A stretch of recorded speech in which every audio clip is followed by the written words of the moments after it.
Le troisième âge du bas, on peut dire c'est Antonioni avec Blow Up. On est en 1967-68, les jupes ont raccourci, on a essayé de pallier, j'allais dire, ce raccourcissement par des panties qui avalaient la lisière du bas.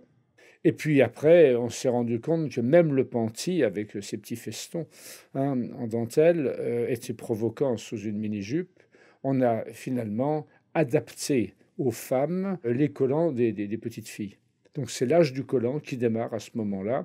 Dans Blow Up, Gillian Hills et puis Jane Birkin portent des collants de couleur tendre pour, j'allais dire, faire tomber un peu le jeune photographe. C'est 66-67. Les mini-jupes arrivent à ce moment-là. Elles ne sont pas d'un usage courant. On peut dire qu'en 66-67, c'est encore le panty. C'est juste après le panty que le collant devient d'usage normal. Mais avant, en 65, on porte encore des bas et des jartelles. En 55, le collant n'existe que pour des usages très particuliers. D'abord, les enfants, et rarement pour les femmes.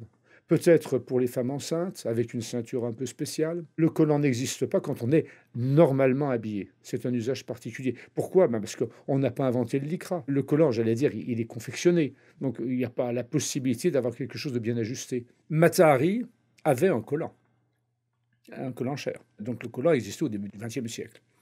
On peut dire que dès le moment où il y a eu le collant, l'été, le collant était très chaud.